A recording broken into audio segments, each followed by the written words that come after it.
بسم اللہ الرحمن الرحیم۔ السلام علیکم ورحمۃ اللہ وبرکاتہ۔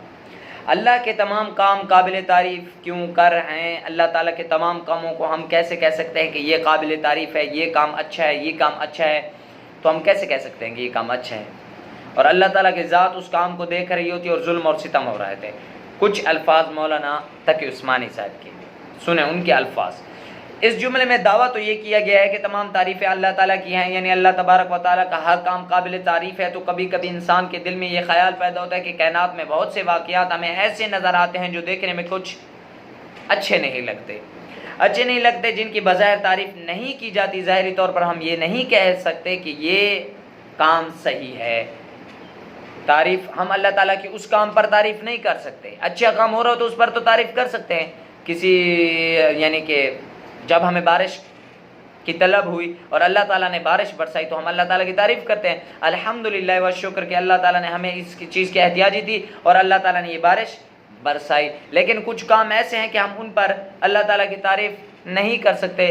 سائل یہی کہتا ہے، میں نہیں، سائل تو کہتا ہے کہ کائنات میں بہت سے واقعات ایسے نظر آتے ہیں جو دیکھنے میں اچھے نہیں لگتے، جن کی بظاہر تعریف نہیں کی جاتی، جن کو دیکھ کر صدمہ ہوتا ہے، جن کو دیکھ کر تکلیف ہوتی ہے۔ مثلا کسی انسان کے ساتھ ظلم ہو رہا ہے، کسی انسان کے ساتھ زیادتی ہو رہی ہے، کسی کو ناحق قتل کیا جا رہا ہے، کسی کے اوپر ڈاکے ڈالے جا رہے ہیں، یہ سارے کام بھی اسی کائنات میں ہو رہے ہیں اور ان میں سے کوئی کام ایسا نہیں ہے جس کی تعریف کی جا سکے۔ تو پھر یہ کہنا کہ اللہ کے تعالیٰ کے تمام کام قابل تعریف ہیں، یہ کیسے درست ہوا؟ جبکہ بہت سارے کام کائنات میں ہمیں ایسے نظر آتے ہیں جو قابل تعریف نہیں ہیں، جن کے اندر کوئی نہ کوئی تکلیف کا پہلو ہوتا ہے، کوئی منفی پہلو ہوتا ہے، جس کے بارے میں دل یہ خیالات اور اعتراضات اور شک و شبہات پیدا ہوتے ہیں۔ در حقیقت جواب سنیں یہاں سے، در حقیقت الحمدللہ رب العالمین، رب العالمین کے لفظ میں اس سوال کا جواب بھی ہے۔ رب العالمین جہانوں کا رب،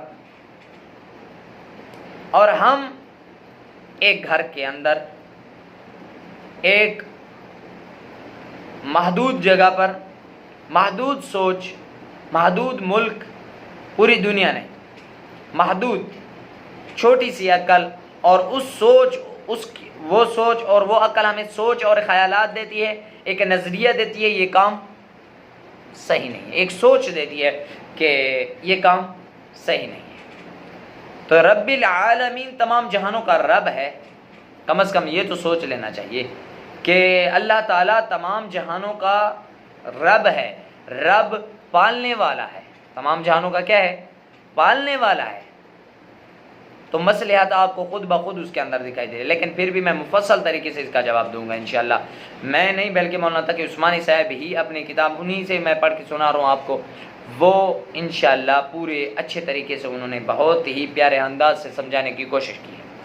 اس سوال کا جواب وہ یہ ہے کہ جو تم کسی واقعے سے رنجیدہ ہوتے ہو، جس سے تمہیں تکلیف پہنچتی ہے یا غم ہوتا ہے، تو تم اپنی چھوٹی سی عقل کے دائرے میں رہ کر سوچ رہے ہو، اور اسی جو چھوٹی سی محدود عقل کے دائرے میں رہ کر تم کسی بات کے بارے میں یہ فیصلہ کرتے ہو کہ یہ ناگوار ہے، یہ اچھی نہیں ہے، یہ تکلیف دہ ہے، اس میں غم ہے، اس میں صدمہ ہے، یہ تم اپنی چھوٹی سی عقل میں رہ کر سوچتے ہو۔ لیکن باری تعالیٰ جو پوری کائنات کا خالق، جو پوری کائنات کا نظام چلا رہا ہے، جو ساری کائنات کو پال پوس رہا ہے، اس کی نگاہ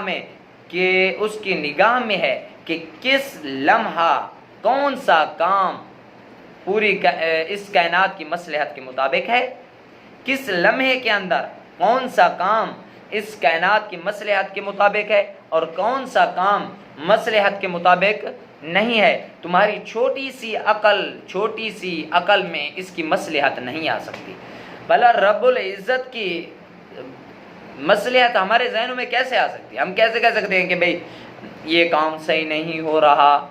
ہو سکتا ہے اللہ تعالیٰ کی اس کے اندر کوئی نہ کوئی مصلحت ہو۔ اس کی مثال یوں سمجھو کہ اگر ایک بچے کو کوئی پھوڑا نکل آیا اور کوئی ڈاکٹر اس کا آپریشن کر کے اس پھوڑے کو نکال رہا ہے اور بچہ چیخ رہا ہے اور چلا رہا ہے، اور تم اس کے چیخنے اور پکارنے کو دیکھ کر یہ سمجھو کہ اس کے ساتھ زیادتی ہو رہی ہے، اس کے ساتھ زیادتی ہو رہی ہے، دیکھ نہیں رہے، کلینک کے باہر، ہسپتال سے باہر اس کے چیخنے چلانے کی آواز آئے اور ذہن میں یہ ہمیں اسی وقت یہ بات آئے گی کہ اس بچے کے ساتھ کوئی نہ کوئی ظلم کر رہا ہے، یا اس بچے کے ساتھ کیا ہو رہا ہے، ظلم ہو رہا ہے۔ آپ کے ذہن میں یہی آئے گی، کیونکہ جب بھی بچہ روتا ہے تو اس میں کوئی نہ کوئی اسے تکلیف ہوتی ہے، تو یہ اس کے ساتھ ظلم ہو رہا ہے۔ لیکن در حقیقت جب تم اس کلینک کے اندر، اس ہاسپٹل کے اندر داخل ہو اور اس کمرے کے اندر داخل ہو جہاں پر ڈاکٹر اس کا آپریشن کر رہے ہیں اور اسے ایک موذی بیماری سے چھٹکارا دے رہے، تو آپ کہو گے ہاں اس کا چیخنا اور اس کا چلانا یہ مصلحت کے مطابق ہے، یہ اسی کے اندر، اس کے چیخنے اور چلانے کے اندر ہی خیر ہے۔ دعا ہے کہ انشاءاللہ آپ کو یہ بات سمجھ میں آ گئی ہوگی۔